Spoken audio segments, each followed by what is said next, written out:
Hey guys, welcome back to AP Psych. Just have a little bit of something for you today to look at based on what we did in class today and didn't get to.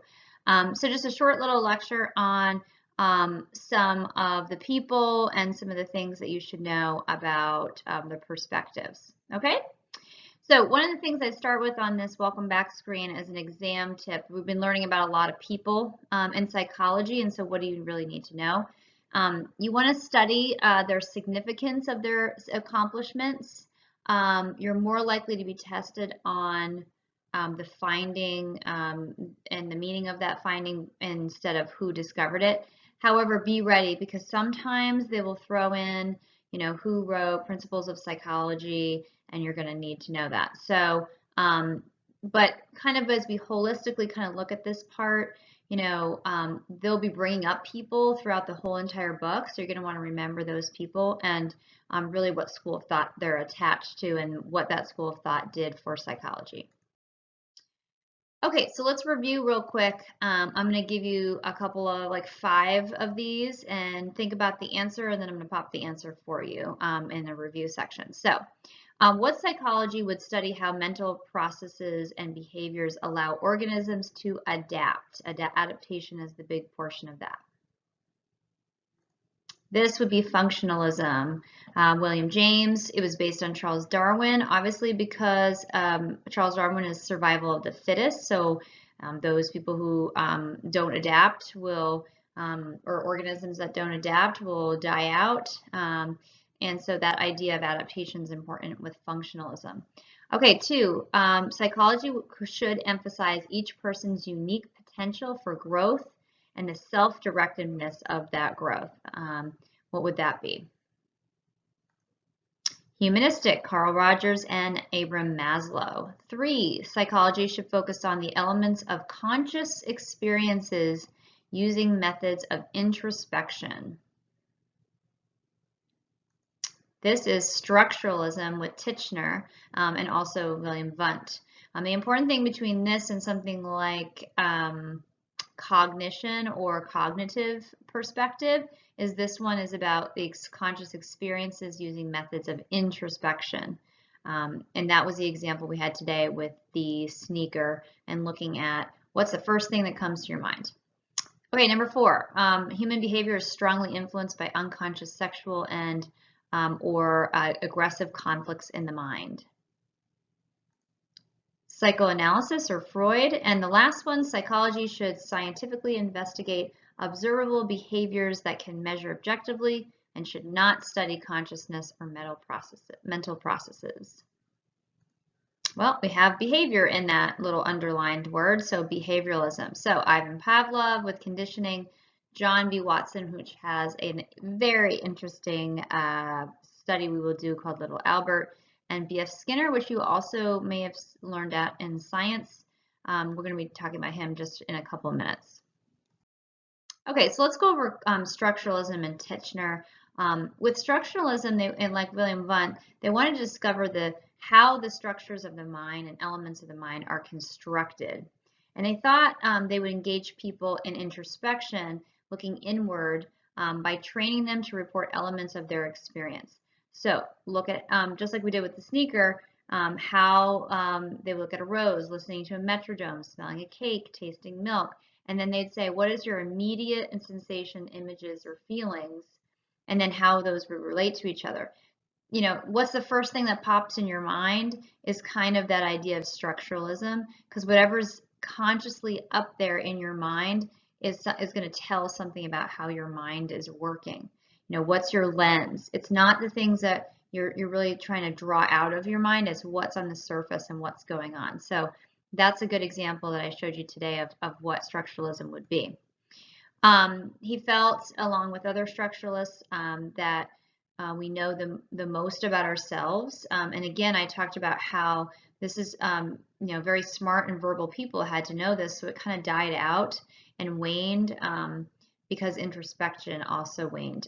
Recent studies indicate that people's recollections frequently are very inconsistent as well. So that sort of that validity of structuralism what people are going to say about a rose is not going to be consistent every time, and so forth. So its validity sort of died out. Okay, with functionalism and adaptation, how do organisms adapt? William James studied the evolved functions of our thoughts and feelings. So he wanted to say, okay, if you're looking at a rose and you're talking about a rose, like in structuralism, smelling is what what a nose does. Thinking is what a brain does. But why do the nose and the brain do these things? So what's the function of those things? So he was influenced, obviously, like I said, by Charles Darwin. And James assumed that thinking, like smelling, developed because of adaptation due to survival. Okay, and this would sort of go with evolutionary in terms of survival. If you're looking at something like a rose, as opposed to maybe some poisonous plant, smelling, touching, looking at it is a way of functioning and adapting so that you don't die when you eat it. And so ancestrally, we would look at that survival piece. And that comes up a lot when we talk about some of the different chapters through this year. Consciousness serves as a function.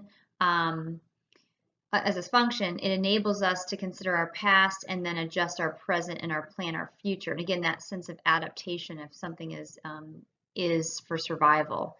James encouraged exploration of down-to-earth emotions, memories, willpower, habits, and moment-to-moment streams of consciousness. And all that willpower, emotions, all goes into what we do and our behavior in terms of how we're adapting to our surroundings. His greatest legacy is from his Harvard teachings and writings. He himself, though, was plagued with mental illness, and also an ill health, just not being well. And you'll find a lot of people are like that who are into psychology. And he went against the Harvard president to admit one of our major women in psychology, Mary Wilton Calkins. She was in a class and all the men dropped out of the class because she was in there and they didn't feel that females had a place there. So he tutored her alone.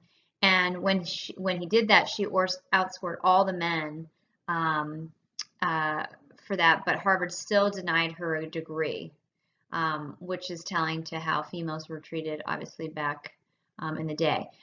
They gave her one from Radcliffe, but she refused it and went on to be a great memory researcher, and then, of course, the president of the APA. James influenced dozens of articles and so forth, and he moved Henry Holt of Holt textbooks, by the way. If you look at different textbooks, Holt is often on textbooks, to get a textbook written. It took him 2 years to write the book, and he changed it for 12 years, and people still read Principles of Psychology. I know I did in college, and it had been edited many times. So that Principles of Psychology, that textbook's really important to remember. Okay, students of James, G. Staniel Hall probably is one of the most important. He was the first psychologist in the United States and founded the first lab, and also the American Psychological Association, APA, which is really important for our own development in psychology in this country. Mary Wilton Calkins, as we said, was the first woman president of the APA eventually. The first female PhD was Washburn, and she wrote The Animal Mind. And she took her thesis. Her thesis was the first foreign study William Wundt published in his journal, but her gender barred her from joining the organization of experimental psychologists. You can see there's a lot of people, either in terms of gender or race, that were involved in psychology and had some limitations there. Women claimed about 2/3 or more of the new U.S. psychology PhDs at the time, though. And then Sumner, he was the first African American to earn a PhD in psychology as well. Okay, moving on to psychoanalysis. Of course, we talk about Freud. In the early years, Wundt and Titchener focused on the inner sensations, images, and feelings as people sort of emerged in like just that stream of consciousness, also an emotion for James. But for Sigmund Freud, he really emphasized that emotional response to early childhood experiences. And when we talk about early childhood, we're talking about around 4 years old. We're not talking about teenage years. That's further than what Freud would consider. It's somewhere in that really like young age that something happens, but the age in which kids would sort of remember. 5 years old is when kids like start to remember a little bit more. 4, they remember some things, not others. So that would be a good like repressive sort of something happened at 4 years old. They might not remember it, and especially if it was something traumatic. So until the 1920s, psychology was a study of mental life. And if we look at Freud, it's really that idea of the iceberg, all the stuff that's unconscious to us and the conscious mind, and we try to raise that up by using things like talk therapy and dream analysis. Okay, behavioralism is for Watson and Skinner, like I said before, and they dismissed introspection and they dismissed some of these streams of consciousness that we're talking about, and they said we need to have scientific study and it needs to be an observable behavior. Science is rooted in observation, and you can't observe a sensation or a feeling, but you can observe people's behaviors and record that as data. And they really thought that that was a better way of measuring people and organisms. They observe our behavior as influenced by learning associations through a process called conditioning. So for behavioralism, it can involve the fact that we are conditioned to have a certain behavior. And we'll talk about that. Of course, people like Pavlov, when dogs are salivating to the sound of a bell rather than food, is conditioned, and you're looking at that behavior and what caused that behavior. It was a major force in psychology through the 1960s, so it had a really big hold, and people liked that because of its scientific validity. One of the people that we talk about is B.F. Skinner, and one interesting thing to talk about is his air crib. So just to give you an example of what they're talking about with behavioralism, the argument is that environment, as opposed to what Freud said, influences are vitally important in child development. It's not, well, Freud would agree with the fact that experiences that are repressed are then unconscious, but the environment, when we talk about behavioralism, is what creates that behavior. So in terms of conditioning, an environment would condition somebody to act in a certain way.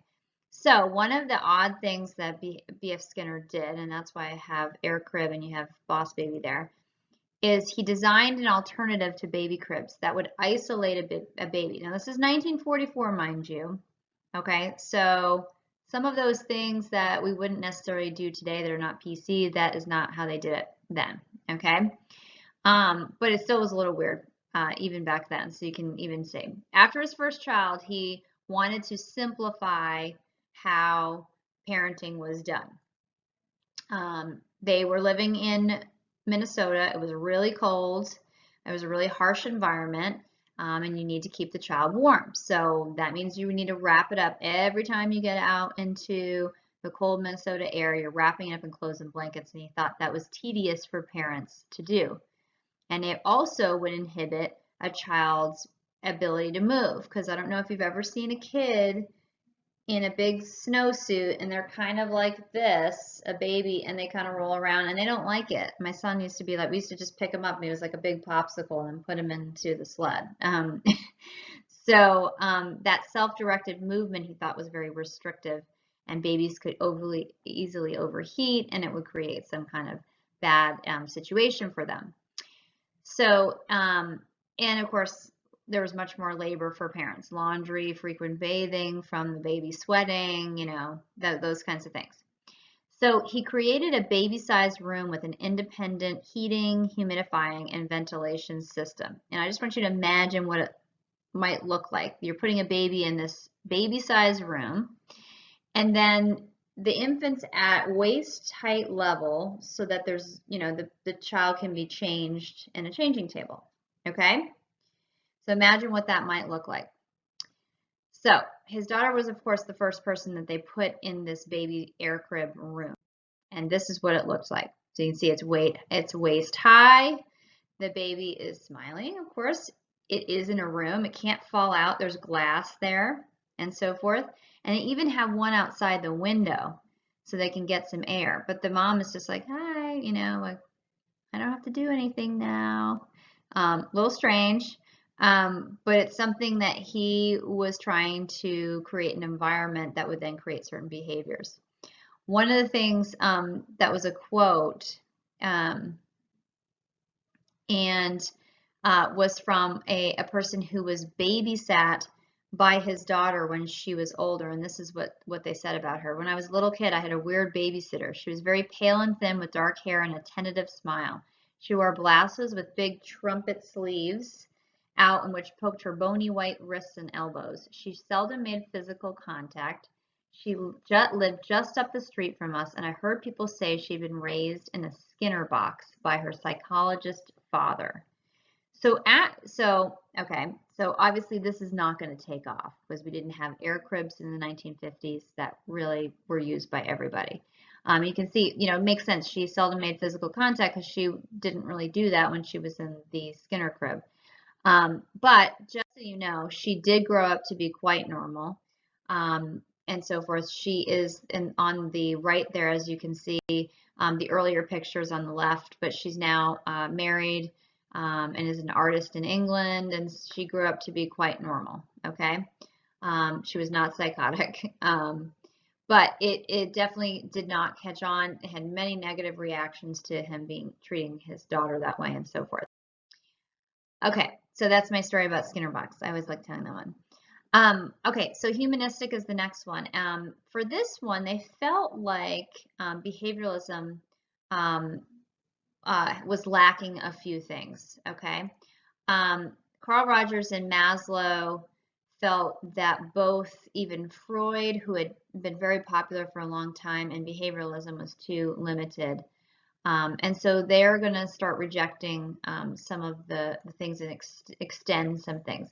Rather than focusing on childhood memories and on learned conditioned responses to things, they felt like attention needed to be made into what in our environment is limiting us to get our full potential and to nurture us to get those things. And the importance of having our needs for love and acceptance satisfied. So Maslow has this whole hierarchy of needs, and he felt that was more of an explanation for behavior. The last thing, the cognition or cognitive perspective, is what we're going to call the cognitive revolution, and that is a rebellion against all of those, and they're going to lead back into the interest to mental processes, how the mind processes and retains information, but also how a person perceives, processes, and retains information as well. So when you guys are doing your Billy perspective and looking at these perspectives, for the cognitive one, I want you to really think about perception. Like, how is Billy perceiving the world? Along with this, in this perspective, is mental processes and so forth. You can also talk about that in terms of his schoolwork, but I really want you to think about, like, how is he perceiving his situation? That's really different. So cognitive neuroscience looked at the understanding of brain activity and underlying mental activity. And that's going to lead to a lot of explanations for certain things, especially when we treat disorders, okay? Now we have this definition because of the cognitive revolution and so forth, where we've got all of that put together. Mental processes and behavior is how we measure in terms of human beings. The last piece is about the cross-cultural, and that was that box that was over on the right-hand side. It has some very, very important things in that section that you need to remember. So when we talk about what is culture, we want to talk about the attitudes, values, beliefs, and behaviors. And I know that a lot of you know what culture is, but if we put a common definition on it, then we can apply it all together in the same way. So you talk about attitudes, beliefs, and values, and behaviors especially, because one thing that's acceptable in one country is not in another. And those things are communicated generationally. So you've got, you know, varying age groups that are going to believe these things as well. People develop a cultural identity with the norms of their culture and what's normal for them in that culture. So ethocentrism is our belief in norms that are normal for your culture are the ones that are right and another one is wrong. Centricism is like that idea of being central. So your ethnic, the beginning of that word is ethnos. So ethnic centralism, so that culture is center and it's the most important and the most right. And it can create a lot of conflicts between people as well based on that. What's the difference between an individualistic and a culturalistic culture? These two words are extremely important. We will talk about them the entire year. So you're going to want to remember these. We are an individualistic culture. This is where the individual is independent and it's about the individual doing its best. So it emphasizes the needs and goals of the group, but society is influenced by individuals instead of this society influencing the individual, if that makes sense. So individuals influence the society and will have goals and needs as a group. It really talks about achievement of somebody independently, talks about the abilities of a person, and so forth. And so it's really interesting as we take this one word, we're going to apply it almost to every chapter and how that applies. Collectivist countries and cultures emphasize the needs and goals of the group over the needs of an individual. You are not doing anything to achieve for yourself. You're doing it to achieve for your family or your culture or your society or your town, whatever it might be. And behavior is shaped by cultural norms and social context. So any of those social norms then would guide somebody's behavior instead of the other way around. Instead of independent, they're interdependent. They rely on each other and they belong. Their belonging is to their culture and their cultural identity. For the most part, we can have individualistic and culturalistic countries and cultures, but there's sometimes a mixture. Some of them are pretty like one way or the other, and there's like context for those depending on the situation. Sometimes there are cultures that have not just one or the other, they'll have a mixture, but they'll probably have more of one than the other, okay?